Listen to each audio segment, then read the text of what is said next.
Pour iPhone, iPad ou même MacBook, voici mon top 9 accessoires du moment pour faire plaisir ou pour se faire plaisir les amis. C'est parti!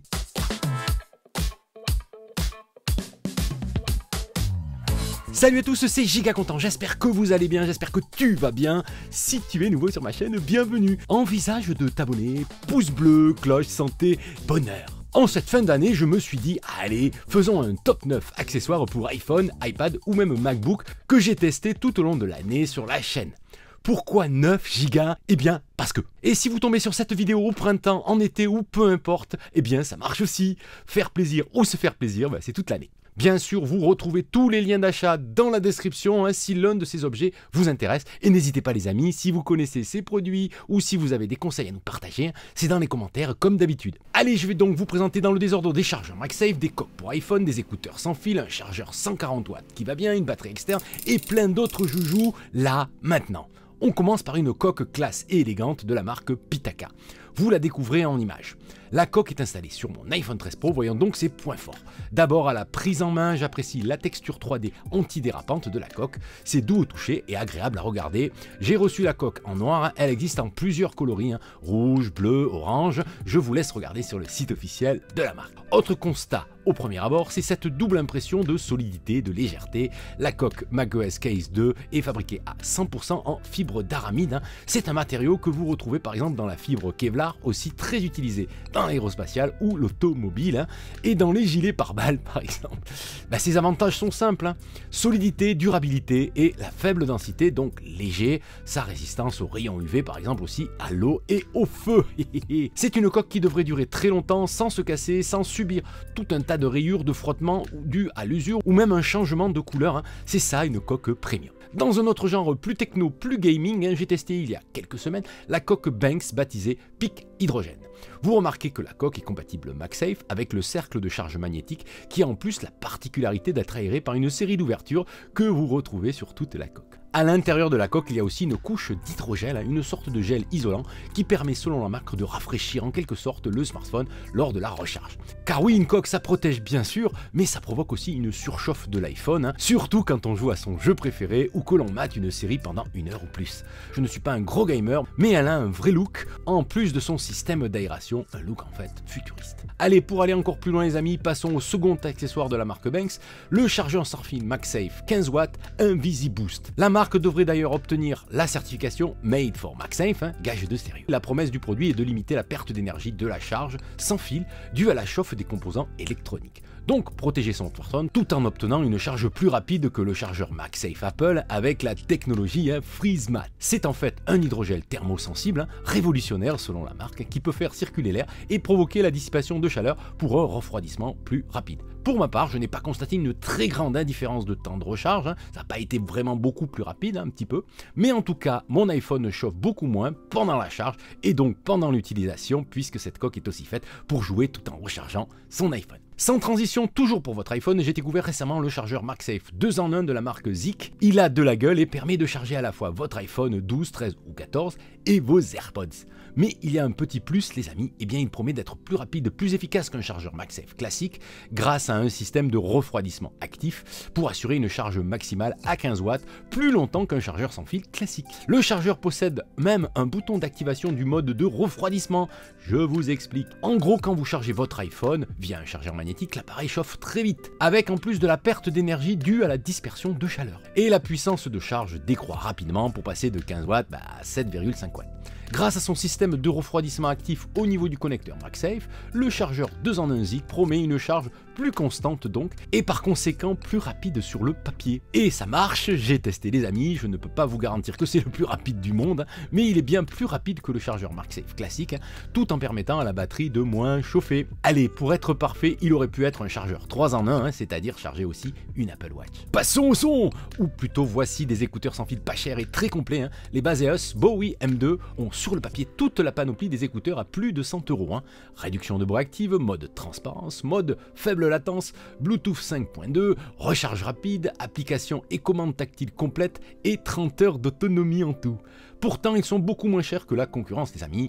Franchement, comparé aux AirPods 3, ils tiennent la route, avec en plus la réduction de bruit active assez efficace. C'est pas la meilleure du marché, les amis, mais le joujou coûte entre 60 et 80 €. Le design des plus classiques, tige assez courte, caisson arrondi. J'aime bien les reflets gris de la tige. Alors sachez que pour appareiller les écouteurs, il faudra installer l'application Baseus. Vous avez le Gemcode dans la notice. Certains trouveront que c'est dommage, mais vous verrez que l'application a de l'intérêt. Allez, parlons confort et maintien. Le Baseus Bowie M2 sont franchement confortables, très légers. On ne les sent pas du tout, pourtant ce sont des écouteurs intra-auriculaires, rien à dire. J'ai d'ailleurs utilisé les embouts pour adapter à mon conduit auditif plus large que la moyenne apparemment.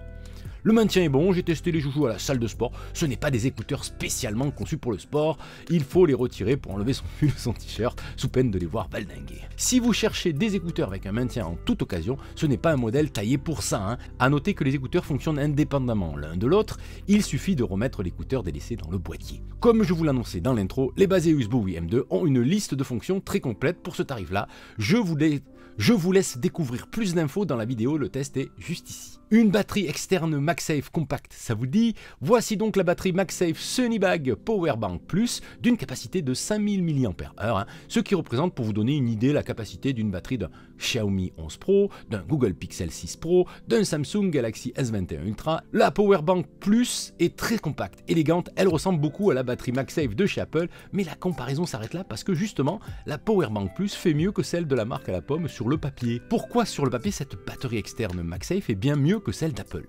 D'abord, la capacité de la batterie Apple MagSafe est de 1460 mAh contre 5000 mAh pour la Powerbank Plus. Autre point fort de la Powerbank Plus, elle propose une charge sans fil rapide de 15 watts, alors qu'Apple nous offre seulement du 5 watts pour la recharge sans fil.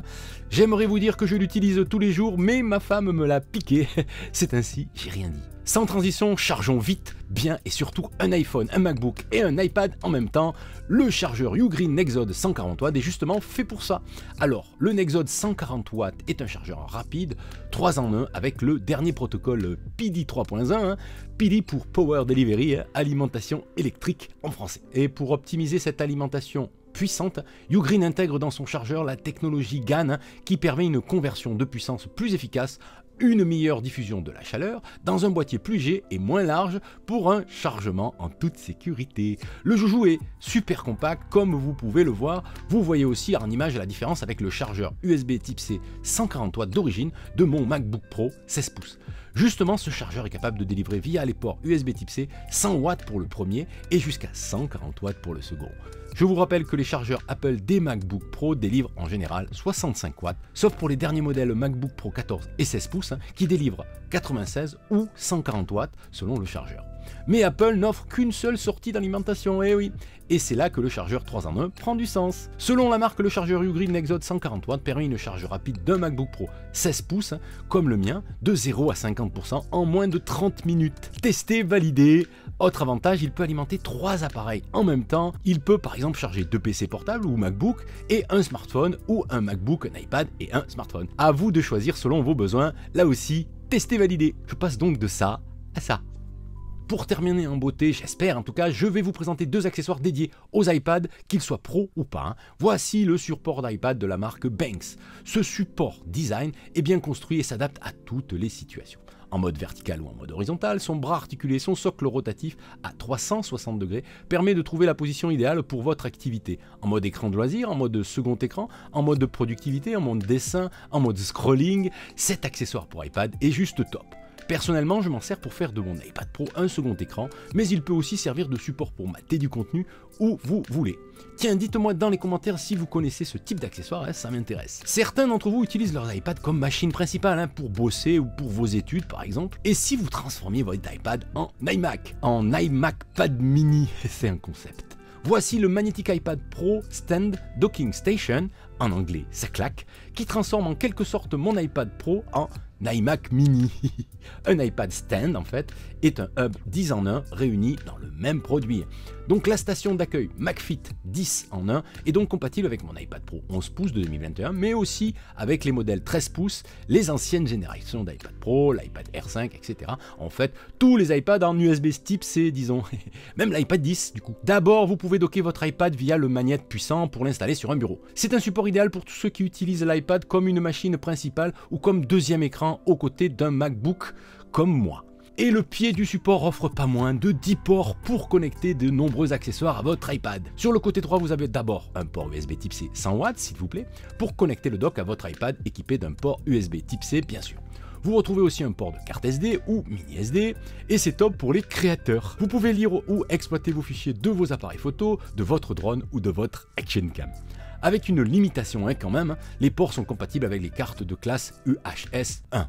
Ce n'est pas la dernière génération, mais en tout cas c'est noté. Sur le côté droit, vous retrouvez deux ports USB 3, ainsi qu'un port audio mini jack pour connecter un casque filaire indispensable pour moi. À l'arrière sont présents un port HDMI qui supporte la 4K en 60 Hz, un port USB 2, un port Ethernet et enfin un autre port USB type C supportant la charge à 100 watts. Je trouve cet accessoire original, surtout pour ceux qui ne peuvent pas forcément s'offrir un MacBook, mais qui voudraient faire de leur iPad un vrai outil de travail. Voilà pour cette vidéo top accessoires, vous retrouvez tous les liens d'achat dans la description, je vous le rappelle, et plein d'autres infos ou tests dans mes précédentes vidéos. La playlist apparaît juste ici, ça pourrait vous intéresser. Prenez soin de vous, résistez à la nouveauté, à demain ou à plus tard. Salut!